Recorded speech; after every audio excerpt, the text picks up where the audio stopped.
There is a moment in every person's life when they realize something unsettling. The more available they are, the less they are valued. The faster they respond, the easier they are to reach. The more they explain themselves, the less mysterious they become. And the more they keep showing up for people who take without pouring back, the more they begin to feel a quiet exhaustion they cannot name. Let me ask you something. Have you ever noticed how people react the moment you stop making yourself easy to access? The moment you stop replying instantly, stop volunteering your emotional energy, stop rescuing everyone, stop proving your loyalty, stop giving people unlimited access to your time, something changes. Their tone changes, their behavior changes, their interest changes. Suddenly, the same people who ignored your value become deeply aware of your absence. Think about it. Why does your silence make some people uncomfortable? Why does your distance create tension? Why does your self-control provoke those who once felt entitled to your energy? Because your constant availability was never neutral. It was training people how to treat you. And the day you interrupt that pattern, you interrupt their power. Carl Jung believed that the human personality is shaped not only by what we show the world, but also by what we suppress, what we fear, and what others project onto us. So when you start pulling back, people are not just reacting to your absence, they are reacting to the loss of control they thought they had on your predictability. This is not about becoming cruel. This is not about becoming arrogant. This is not about hating people. This is about reclaiming yourself. Today, we are placing the stamp of selective power on your mental framework, because when you stop being emotionally overavailable, mentally overexposed, and physically too accessible, you do not lose your value. You reveal it. And in this video, we are going to break down why distance changes everything. Why silence exposes hidden dynamics, why people panic when they can no longer predict you, and why one of the most powerful forms of self-respect is learning when to step back. By the end of this video, you will not just understand why disappearing for a while changes the game, you will feel why it may be one of the most necessary decisions of your life.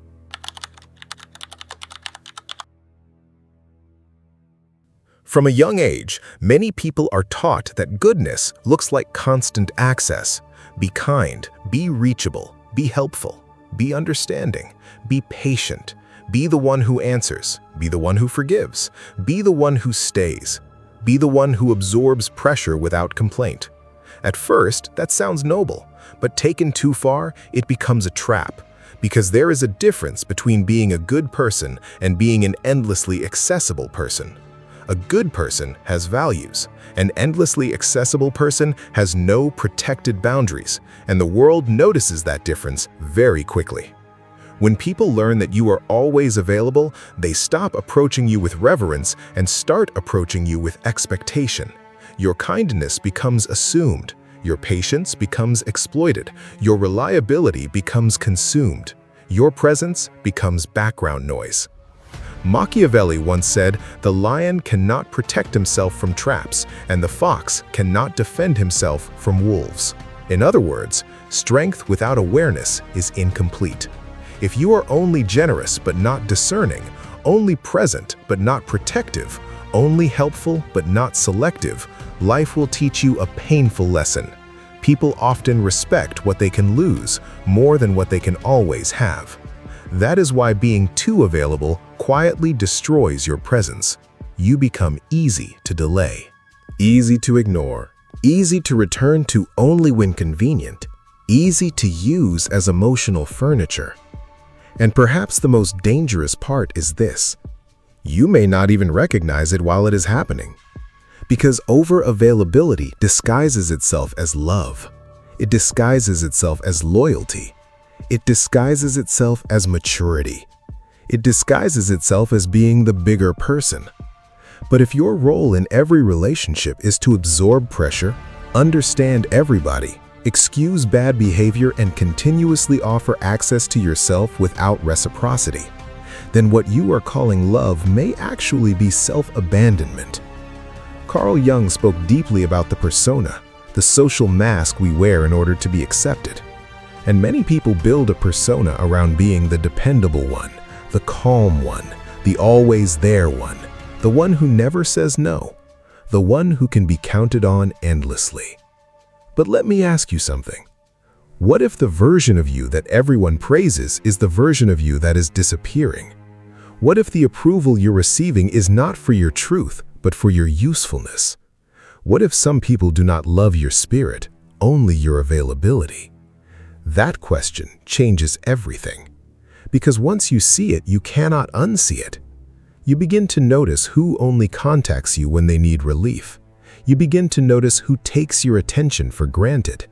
You begin to notice who gets irritated when you stop performing your usual emotional labor. You begin to notice who confuses your boundaries with betrayal. And that is when the awakening begins. If this content is making sense to you, click the subscribe button. Thank you for your support. Also, drop this affirmation in the comments. I protect my peace with discipline. The moment you become less available, you expose the emotional economy of your relationships. Some people will respect it. Some people will understand it. Some people will even admire it. But others will resist it immediately. Why?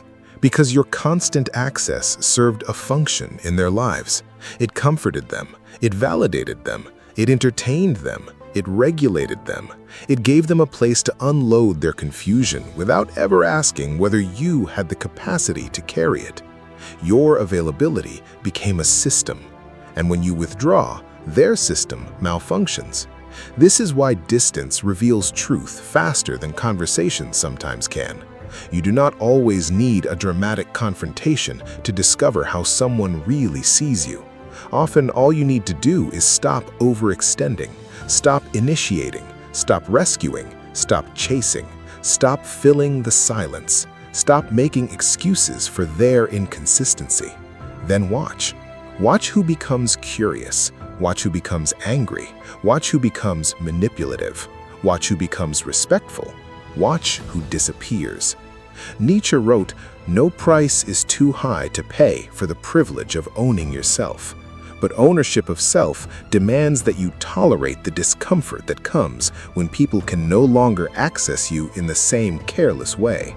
And that discomfort is real, because when you begin changing, guilt often arrives before peace does. You may feel selfish, you may feel harsh, you may wonder if you are becoming cold, you may question whether protecting your energy makes you difficult. But not every guilty feeling means you are doing something wrong. Sometimes, guilt is simply the emotional residue of an old identity dying. Think about it. If you have spent years being the immediate responder, the constant fixer, the emotionally available one, then of course boundaries will feel unnatural at first. You are interrupting a pattern that once defined your identity. Jung understood that transformation is never comfortable. To become more whole, you must be willing to shed old adaptations. You must be willing to disappoint the expectations built around your former self. You must be willing to let the false harmony break, because some peace is fake. Some peace exists only because you kept betraying yourself to maintain it. And that kind of peace is expensive. It costs your sleep. It costs your focus. It costs your joy. It costs your self-respect. So if people become uneasy when you pull back, do not panic. Sometimes their discomfort is not proof that you are wrong. Sometimes it is proof that your boundaries are finally visible.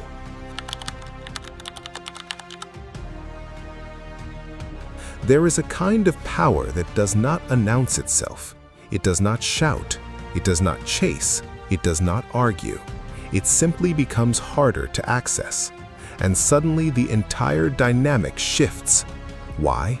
Because people know how to manage a version of you that is predictable. They know what to do with your instant replies. They know how to trigger your explanations. They know how to lean on your sympathy. They know how to provoke your reactions.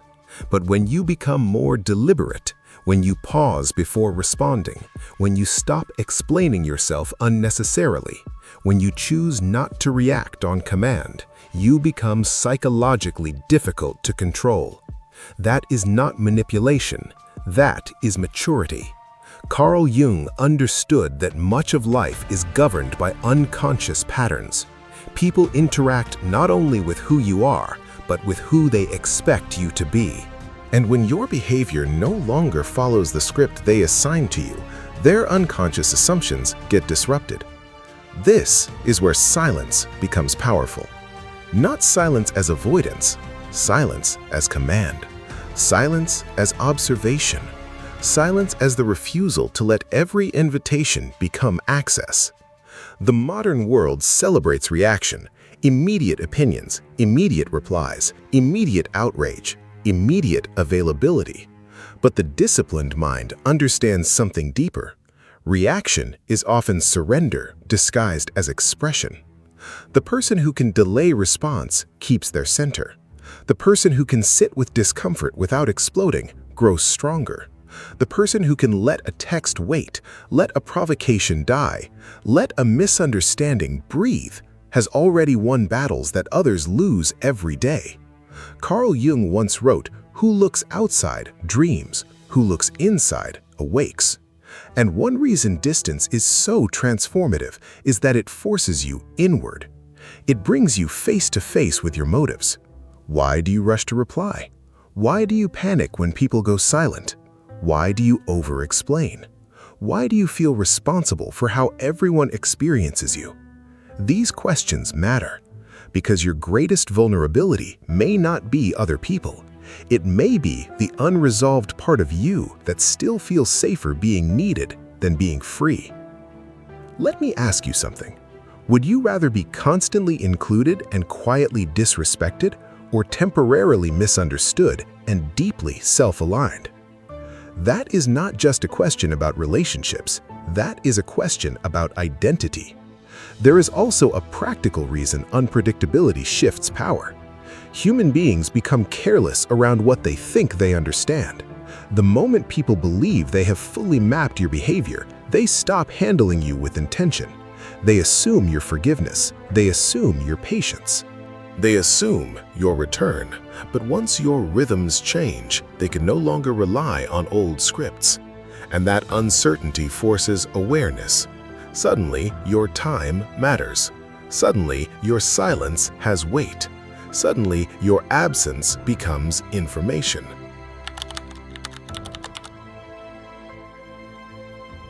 Jung saw psychic energy as something real, something precious, something that fuels thought, emotion, action, imagination, and growth. Whether or not people use that exact term today, everyone understands the experience. You know when your energy has been drained. You feel it after conversations that leave you heavy. You feel it after defending yourself to people committed to misunderstanding you. You feel it after giving too much of your attention to shallow chaos. You feel it after staying mentally tied to someone long after the interaction ended. That is the hidden cost of overavailability. Not just time lost, energy lost, creative force lost, inner stability lost. And here is the problem. If you do not consciously direct your energy, other people will unconsciously consume it. Some people are not trying to destroy you. They are simply undisciplined with their own emptiness. And because you are accessible, they pour it into you. Their confusion becomes your burden. Their panic becomes your atmosphere. Their urgency becomes your problem. That is why boundaries are not merely social skills. They are acts of spiritual intelligence. Marcus Aurelius wrote, "You have power over your mind, not outside events. Realize this, and you will find strength." But that strength requires energy conservation. You cannot master your mind if your inner world is constantly open to interruption.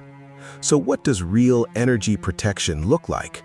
It looks like not answering immediately just because someone expects instant access. It looks like refusing debates that do not deserve your attention. It looks like not narrating every choice you make. It looks like stepping away before irritation becomes damage. It looks like deciding that your peace is not negotiable. This is not selfishness. This is stewardship. A person who cannot guard their energy becomes emotionally porous. Every mood enters them. Every demand reaches them. Every crisis involves them. Every opinion shakes them. But the disciplined person becomes selective, and selectivity creates presence. You walk differently when you are no longer leaking yourself into every direction. You speak differently when every word is chosen instead of spilled. You think differently when your mind is not crowded by needless noise. Drop this affirmation in the comments. I focus on outcomes, not emotional chaos. Because the truth is, the people who build powerful lives are rarely the ones who are available for everything. They are the ones who know what deserves access.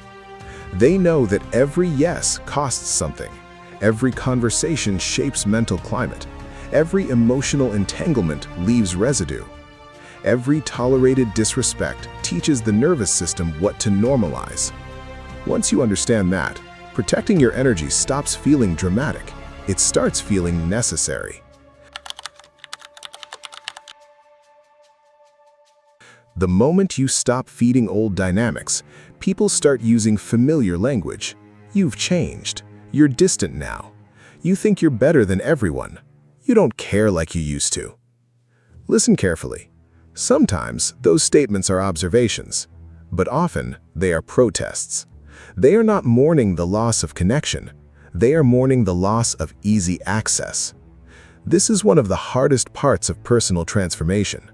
The people who benefited from your lack of boundaries will rarely applaud the arrival of your self-respect. In fact, some will interpret your growth as offense. Why?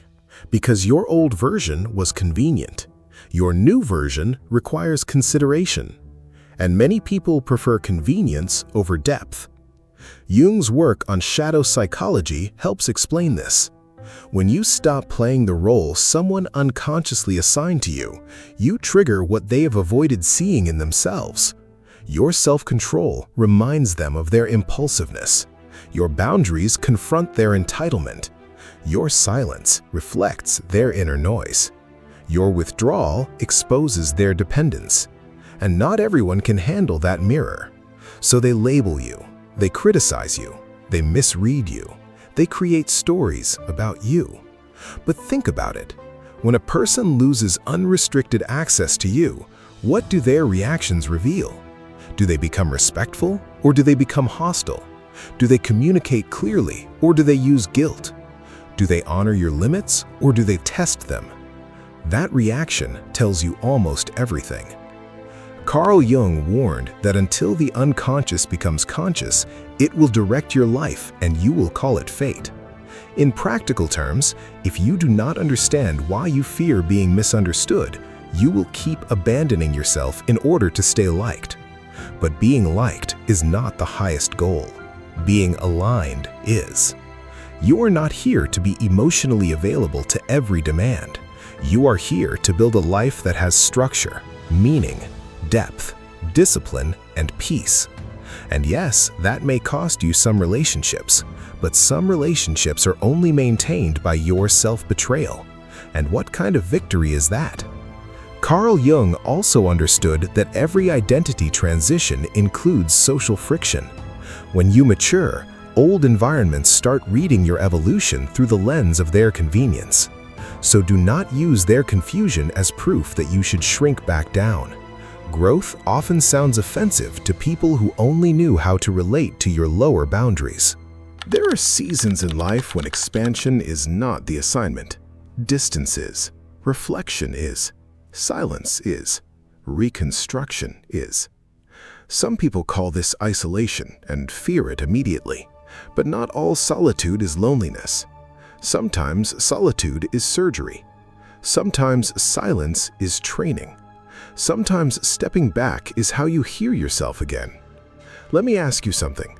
How many of your decisions have been shaped by noise, by pressure, by fear of disappointing people, by the need to keep the peace, by the habit of staying accessible. Now imagine a season where you stop that. You respond slower, you speak less, you observe more, you detach from performative urgency. You stop volunteering your life force to people who have not earned it. What begins to happen? Clarity returns. Your intuition sharpens. Your standards rise. Your tolerance for chaos drops. Your identity becomes less crowded. This is where many people meet a new kind of strength. Not loud strength, quiet strength. The kind that does not panic when others misunderstand it. The kind that does not negotiate with manipulation. The kind that does not chase what walks away when boundaries appear. There is an old saying, be where your feet are. But if your mind is scattered across 20 people, 10 arguments, 5 unresolved conversations, and endless digital noise, then you are nowhere fully. Pulling back helps you gather yourself. And once you gather yourself, you become dangerous in the best way. Focused, clear, intentional. Hard to provoke, hard to drain, hard to distract. That is the energy of a person who no longer needs to be everywhere for everyone. That is the energy of someone building inner authority. If you are reclaiming yourself right now, drop this affirmation in the comments. I return to myself with discipline. There is also wisdom in seasons of strategic invisibility. Seeds do not grow in applause, they grow underground. And many lives change not when a person becomes more visible, but when they become more rooted. When they stop announcing every move. When they stop seeking constant feedback. When they stop asking the crowd for permission to evolve. That hidden work matters, because what you protect in silence often becomes stronger in public.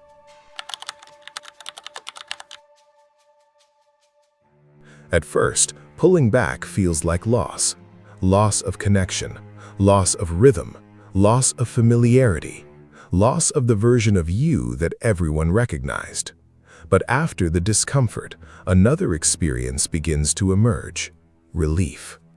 The relief of not performing, the relief of not explaining every decision, the relief of not overextending, the relief of not carrying emotional burdens that were never yours, the relief of discovering that peace has a texture and it feels like breathing deeper, thinking clearer, and moving without inner friction. This is where rebirth begins, not in applause, not in validation, in separation, in discipline, in self-return. Jung's concept of individuation is not about becoming impressive to the world. It is about becoming integrated within yourself. It is about no longer living entirely through masks, reactions, and roles. It is about becoming real. And real people are not available for everything. Real people know the difference between compassion and self-erasure. Real people know that saying no can be an act of truth. Real people understand that some doors must close for the soul to breathe. So if you are in a season where you feel yourself changing, trust the process. If certain people no longer understand you, let that teach you something. If your silence is making others restless, notice why. If distance is clarifying who truly values you, pay attention.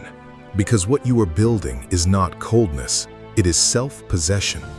And self-possession changes your entire life. You choose relationships better. You speak with more weight. You become harder to manipulate. You stop confusing attention with love. You stop confusing access with intimacy. You stop confusing exhaustion with purpose. You begin to live from the inside out. That is power. That is peace. That is the return. And once that return happens, your standards stop being theoretical. You no longer just talk about self-respect, you practice it. You no longer admire discipline from a distance, you embody it. You no longer beg life to become lighter, you become stronger, clearer, and less available for what weakens you. That is how a new identity is born, quietly, consistently, without fanfare, but with force. So remember this, when you disappear for a while, not out of bitterness, but out of clarity, everything reveals itself. The entitled become anxious, the manipulators become exposed, the shallow connections become thin, the real ones become visible. And you, if you stay disciplined long enough, begin to come back to yourself. Think about it. Maybe your next level does not require more noise. Maybe it requires less access. Maybe your healing does not begin with more explanation. Maybe it begins with one quiet decision. I will no longer be available at the cost of my peace. Carl Jung spent a lifetime pointing people inward toward the unexplored depths of the self. And one of the most powerful lessons hidden in that journey is this: anyone who cannot stand your boundaries was never comfortable with your freedom. So the next time you feel guilty for stepping back, remember that distance is not always disconnection. Sometimes it is self-rescue. Sometimes it is wisdom. Sometimes it is the first honest step toward becoming who you were supposed to be before the world trained you to be endlessly reachable. Let me ask you one final question.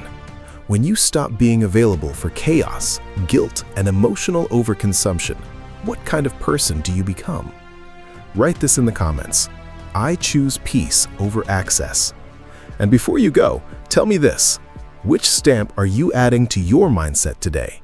Tell me in the comments. Keep your mind sharp, protect your energy, move with discipline, and I'll see you in the next one.